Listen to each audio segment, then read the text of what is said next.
પહોંચી ગયા છીએ આપણે યોગેશભાઈની વાડીએ.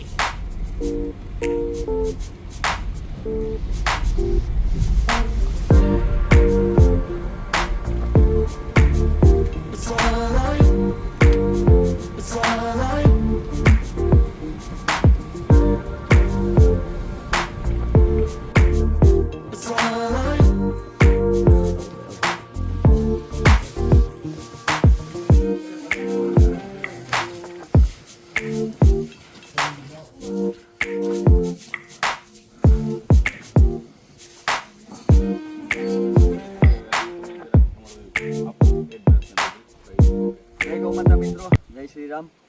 આ છે આપણે ગામ રફાળા, તાલુકો બગસરા, જિલ્લો અમરેલી, અને એમાં આપણે બળદ આશ્રમની શરૂઆત કરી છે. બધા અમે યુવાન મિત્રો છીએ અને અમારા બાજુના ગામના બધા વડીલો આવ્યા છે, તો અહીં બધા સેવા કરવા આવે છે. એટલે આપણે ગૌશાળા તો ગામે ગામ હોય, પણ આપણે એક નવું જ ચાલુ કર્યું હતું કે ભાઈ બળદ, આપણે જે ખેડૂતના દીકરા છે આખી જિંદગી જેણે આપણા માટે જે કામ કર્યું છે, તનતોડ મહેનત કરી છે, અને હવે લોકો શું છે કે એને રોડ ઉપર છૂટા મૂકી દે છે, અથવા તો આર્થિક મુશ્કેલીને લીધે ગઠપણ નથી પડાતું, તો રોડ ઉપર એટલા બળદ દુઃખી થતા, તો એના માટે આપણે એક આ બળદ આશ્રમ નિર્માણ કર્યું છે. તો આપણે શ્રી દેવ બળદ આશ્રમ કરીને આપણે અહીંયા બળદ આશ્રમ હકાવી છીએ. તમે પાછળ જોઈ શકો છો, અંદાજિત આપણે 150 જેટલા બળદ છે. એમાંય આપણે અલગ અલગ અહીંયા ડિપાર્ટમેન્ટ કરેલા છે, કે જે દુબળા બળદ છે એ અલગ છે, જનરલ બળદ અલગ છે, અને બીમાર બળદ જે હોય એ, અને રોડ ઉપરથી આપણે ગમે ત્યાંથી રેસ્ક્યુ બળદ કરી તદ્દન ફ્રી, આપણે કોઈ જાતનો આ ચાર્જ નથી રાખેલો. કદાચ ખેડૂત અહીં મૂકવા આવે તો આપણે એની પાસેથી કોઈ 1 રૂપિયાનો ચાર્જ લેતા નથી. એટલે બધા અમારે આ ગૌસેવક મિત્રો છે આજુબાજુના ગામના, બધાએ મળીને અને સંકલ્પ કર્યો હતો કે આપણે બળદ માટે કંઈક કરવું છે. અત્યાર સુધી કોઈ લગભગ ભારત વર્ષમાં એકય એવો વ્યક્તિ નહીં હોય કે જેણે બળદને એને કાંધે દોરું લીધું હોય ને એ અનાજ પકવેલું નહીં ખાધું હોય. કદાચ આપણે ગાયનું દૂધ તો ઘણાએ નહીં ખાધું હોય.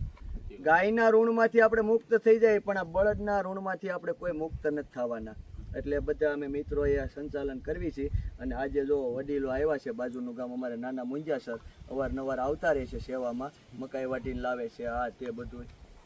અને બીજું જે વિડીયો જોતા હોય એને લાઈક, કોમેન્ટ, સબસ્ક્રાઇબ કરવા કાંઈ ન કરો તો એટલું તો કરી શકો. તમારું ચેનલનું હા, મારે યુટ્યુબ ચેનલ છે, અને યોગેશ ગજેરા ગોલ્ડન વિલેજ કરીને આપણે નામ છે. તો આપણી યુટ્યુબ ચેનલમાં અવનવાર ડેઈલીના વ્લોગ આવે જ છે. તો વિડીયો જોજો, શેર કરજો, અને આપણી ચેનલ સબસ્ક્રાઈબ કરજો. જે કંઈ એમાંથી ઇન્કમ થાય એ આપણે બળદ માટે જ વાપરવી છે. નંબર આપી દો તમારા. બળદ માટે ગમે ત્યાં તમને રોડ ઉપર બળદ દેખાય તો આપણે કોન્ટેક્ટ કરી શકો છો. મારો મોબાઈલ નંબર છે 70 69 71 95 95. અને આ નંબરમાં ગૂગલ પે ચાલુ છે? ગૂગલ પે નંબર હમણાં આપણે ટ્રસ્ટ રજીસ્ટર થાય છે, તો એનો નવો નંબર આવશે ત્યારે આપણે સ્કેનર બહાર કાઢશું. કોઈને યોગદાન આપવું હોય તો આ નંબર ઉપર કોન્ટેક્ટ કરજો. ફરીવાર નંબર બોલું છું 70 69 71 95 95. તો કોન્ટેક્ટ કરજો.